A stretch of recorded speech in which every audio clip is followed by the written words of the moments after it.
skipping Thanksgiving dinner to fix a car for a stranded family. The mechanic was utterly shocked when he found out who they were. Joe Harris never thought this Thanksgiving would change his life, let alone reopen a chapter of his past that he never expected to face again. Before diving into the story, let us know where you're watching from, and if you enjoy stories like this, don't forget to subscribe to the channel. Just as Joe was about to close up shop and head home to enjoy dinner with his family, an old truck suddenly came screeching into the garage, smoke billowing from under the hood. The driver's side door flew open, and a man with a panicked expression jumped out. "Please, help me. We're in big trouble." Joe had no intention of working on a holiday, but when he saw the woman in the passenger seat with 2 children huddled together, fear evident in their eyes, he knew he couldn't turn his back on them. "All right, let me take a look." He lifted the hood, but the moment he laid eyes on the engine, he froze. The wiring had been cut, as if someone had deliberately sabotaged the vehicle. Why would an ordinary family end up in a situation like this? The man hesitated, glancing around nervously. "I can't stay here long. Can you fix it as fast as possible? I'll pay double, just as long as we can leave immediately." Joe narrowed his eyes. "Are you running from someone?" The man didn't answer. Instead, he turned to look at his wife and kids, his face etched with worry. That silence only made Joe more curious. He pulled the man aside and lowered his voice. "Listen, I don't care who you are, but if there's danger, I need to know so I can help you properly." The man hesitated, then whispered, "We're running from someone you don't want to mess with. If he finds us, it's over." Joe took a deep breath, realizing this was far more serious than he had expected. But one thing pushed him to help, the desperate look in the woman's and children's eyes. He worked as quickly as he could, but suddenly, a sleek black car pulled up outside the garage. A tall man stepped out, his cold gaze sweeping across the shop. "Has anyone seen a man traveling with his wife and kids?" he asked, his tone carrying an unmistakable threat. Joe straightened up, locking eyes with him. "It's just me here. No one else." The man narrowed his eyes, scrutinizing Joe as if trying to read his thoughts. The air grew thick with tension. At that moment, Joe realized he wasn't just fixing a car for a stranded family. He was putting his own life on the line to protect them. The man took slow steps toward Joe, his gaze scanning every inch of the garage. "You sure? I heard an old truck pulled in here just a while ago." Joe offered a calm smile. "That was mine. Broke down this morning, haven't had time to fix it. If you don't mind, I'd like to get back to work." The man let out a low grunt, his eyes flicking toward the garage interior. Joe knew that if he took one more step forward, he would see the woman and children hiding behind the spare parts. That couldn't happen. "Hey, you look like a guy who knows cars," Joe said, keeping his voice steady. "I've been having trouble with this old V8 engine. If you know your stuff, why don't you give me a hand?" The man hesitated slightly. He hadn't expected Joe to ask such a strange question, but his pride wouldn't allow him to refuse. "What kind of engine?" Joe quickly popped open the hood of another car, deliberately spilling some oil onto the floor. "Here, hold the flashlight for me. I need to check something." As he spoke, he intentionally dropped a tool under the car. When the man bent down to pick it up, Joe swiftly kicked a large metal toolbox, sending it rolling straight into his legs. The man let out a furious roar, stumbling backward. That was Joe's chance. "Run! Now!" he shouted at the family. The man scooped up his youngest child, grabbed his wife's hand, and bolted toward the back door. Joe yanked the lever, slamming the garage's front door shut just as the stranger lunged forward. Fists pounded against the door violently, but Joe knew he had bought enough time. When he opened the back entrance, he saw the family already in his truck, ready to flee. "Go! I'll hold him off!" Joe yelled, but then, unexpectedly, the other man grabbed his wrist. "You don't remember me, do you?" The stranger's voice trembled. "I'm Daniel, the son of the man from that night." Joe froze. A vision of a 10-year-old boy flashed through his mind, the child who had been taken away from his family after an incident Joe had spent his whole life trying to forget. "Daniel! No, it can't be." The man nodded, tears streaming down his face. "I don't have time to explain, but that man chasing us is dangerous. If you help us escape, I swear I'll come back and tell you everything." Joe looked into his nephew's desperate eyes, then turned toward the garage door, which was rattling violently under the force of angry blows. He had no choice. "Go, Daniel. Keep your family safe."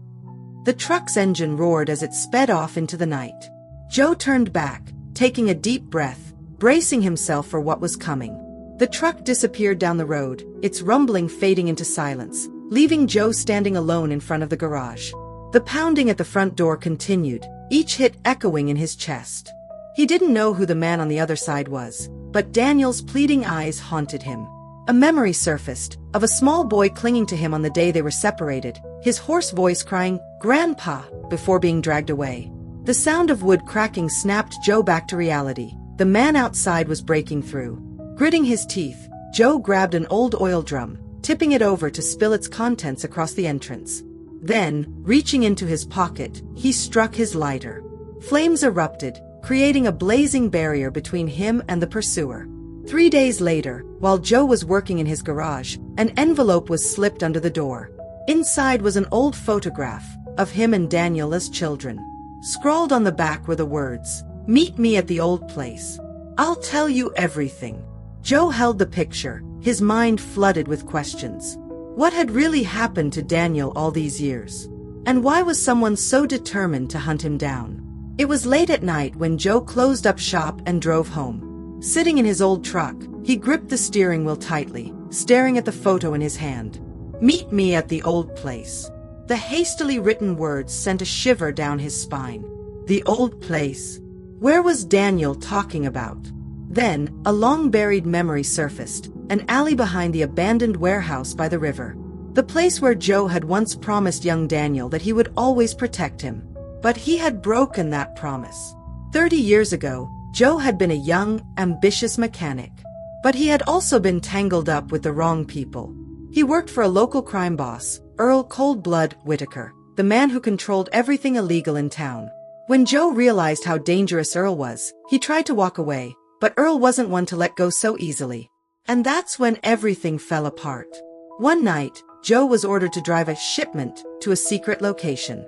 But when he arrived, he discovered that the shipment was a man bound and gagged in the trunk. Daniel's father. He had betrayed Earl, and now he was paying the price. Joe had helped Earl that night. He had stayed silent and followed orders. That was the night Daniel's father disappeared forever. The boy had been taken away, and Joe had stood there, watching as Daniel's hoarse voice cried, "Grandpa," before being dragged into the darkness. From that night on, Joe never saw him again. Now, standing in front of the old warehouse, Joe felt his heart grow heavy. The rusted metal door creaked as he pushed it open. Inside, Daniel was already waiting. His eyes burned with anger, pain, and disappointment. "You remember now, don't you?" Daniel's voice was low and rough. "You remember what you did to my father?" Joe froze, his throat tightening. "Daniel, listen." "No." Daniel snapped, stepping forward. "My whole life, I wondered why my father disappeared. Why I ended up in an orphanage, abandoned like a stray. And now, I have my answer." He pointed at Joe. "It was you. You helped them." Joe closed his eyes, taking a deep breath. He couldn't justify it. No words could erase what he had done. But he knew he couldn't let Daniel walk away with only hatred in his heart. "You're right." Joe's voice was hoarse. "I was wrong. I stayed silent when I should have fought back. And I've carried that regret for 30 years. Daniel scoffed. "So what? You think an apology can fix everything?" Joe met his gaze. "No. But I won't make the same mistake again. If you're being hunted because you know the truth, then I'll stand with you. This time, I won't abandon you." Daniel was silent. The fury in his eyes was still there, but something wavered. A boy who had grown up alone, believing the world had forsaken him, and now, the one who betrayed him was the only one reaching out. Outside, the sound of an engine rumbled. The man chasing Daniel had found them. But this time, Joe wouldn't run. He clenched his fists, ready to face the demons of his past, to protect Daniel, to atone for his sins. The warehouse door burst open. A middle-aged man stepped inside, his posture calm but his gaze sharp. He scanned the room before his eyes locked onto Daniel. "Did you really think you could escape me?" Daniel pressed against Joe's back, his hand clutching the fabric of Joe's jacket. Joe could feel his trembling breath. He inhaled deeply, then stepped forward, positioning himself between Daniel and the stranger. "Who is he?" Joe asked quietly.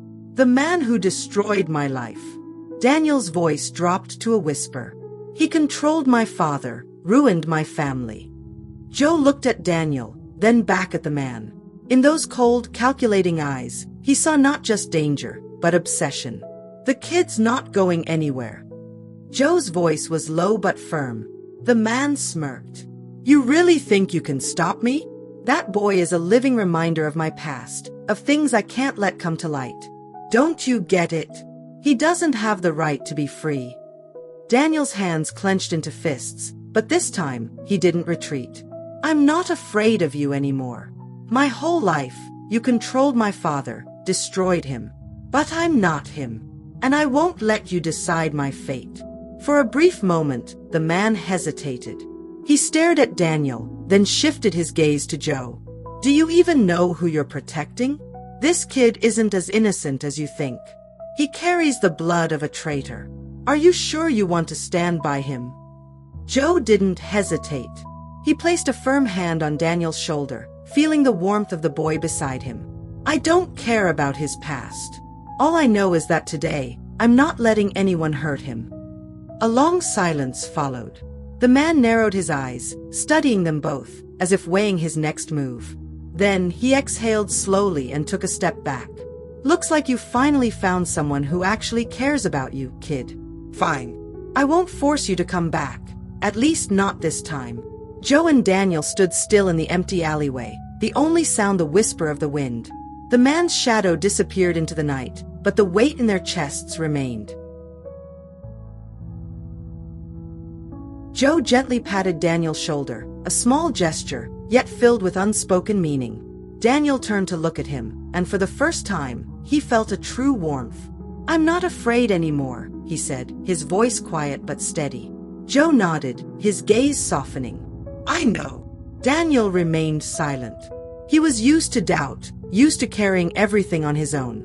But at this moment, as he met Joe's eyes, he saw something solid, something genuine, something he had never known before. They walked out of the alley together, neither speaking, yet the silence between them was no longer cold. It was the silence of understanding, of words that didn't need to be said. A light drizzle began to fall. Daniel looked up, feeling the cool raindrops touch his skin. He remembered being a child, walking in the rain with his father. But then his father had left, leaving behind an emptiness that all these years, he had never been able to fill. Joe suddenly took off his coat and draped it over Daniel's shoulders. "It's raining. Don't catch a cold." Daniel blinked in surprise. Such a simple gesture, why did it make his chest tighten so much? He gripped the fabric, feeling its warmth seep into him. "Thank you." Joe simply smiled, a gentle, knowing smile that Daniel had never seen before. The road ahead was still uncertain, still filled with challenges. But this time, Daniel knew he wasn't alone anymore.